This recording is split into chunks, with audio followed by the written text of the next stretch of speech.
সিদ্ধিবিনায়ক গণপতি মন্দিৰ হৈছে ভগৱান শ্ৰী শ্ৰী গণেশৰ প্ৰতি উৎসৰ্গিত হিন্দু মন্দিৰ। ই ভাৰতৰ মুম্বাইৰ প্ৰভাদেৱীত অৱস্থিত।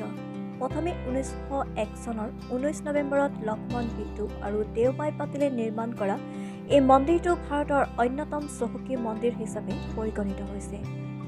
সিদ্ধিবিনায়ক মন্দিৰৰ লগত সংলগ্ন এটা সৰু মণ্ডপ আছে। অভয়াৰণ্যৰ কাঠৰ দুৱাৰত অষ্টবিনায়কৰ প্ৰতিমূৰ্তি খোদিত কৰা হৈছে। অভয়াৰণ্যখনৰ ভিতৰৰ চিলিঙত সোণেৰে আবৃত আৰু কেন্দ্ৰীয় মূৰ্তিটো হৈছে গণেশৰ। পৰিসীমাত হনুমান মন্দিৰো আছে। মন্দিৰৰ বাহিৰৰ অংশ এটা গম্বুজৰে গঠিত, যিটো সন্ধিয়া একাধিক ৰঙেৰে আলোকিত কৰা হয় আৰু কেইঘণ্টামানৰ মূৰে মূৰে সেইবোৰ সলনি হয়। গম্বুজৰ ঠিক তলতেই শ্ৰী শ্ৰী গণেশৰ মূৰ্তি।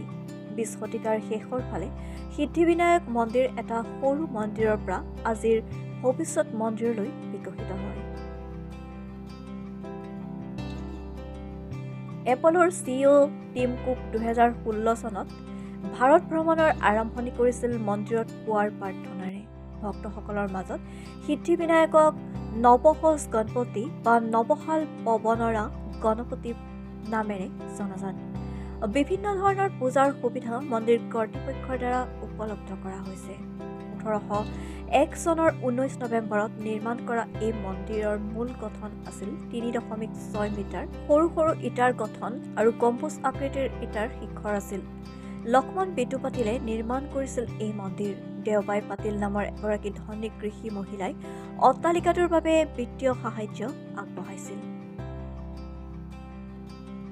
হিন্দু সাধু আকলকোট স্বামী সমাৰ্থৰ শিষ্য ৰামকৃষ্ণ জম্বেকাৰ মহাৰাজে তেওঁৰ গুৰুৰ নিৰ্দেশ মতে মন্দিৰৰ দেৱতাৰ সন্মুখত মূৰ্তি দুটি সমাধিস্থ কৰে। দাবী কৰা হৈছে যে আইকনবোৰ সমাধিস্থ কৰাৰ 21 বছৰৰ পাছত সেই স্থানত এজোপা মন্দৰ গছ গজিছিল আৰু তাৰ ডালত স্বয়ম্ভূ গণেশ আছিল। 1950 পৰা 60 দশকত এই মন্দিৰৰ খ্যাতি বিয়পি পৰাত যথেষ্ট সংখ্যক ভক্ত আহিবলৈ আৰম্ভ কৰে। কিন্তু একে সময়তে প্লটৰ মালিকে কিছু মাটি মন্দিৰক বিক্ৰী কৰি জটিল এলেকাটো কমাই দিয়ে। 1972 চনৰ পিছত ভক্তৰ সংখ্যা বৰ্তমানলৈকে ভয়ংকৰভাৱে বৃদ্ধি পোৱা দেখিবলৈ পোৱা গৈছে।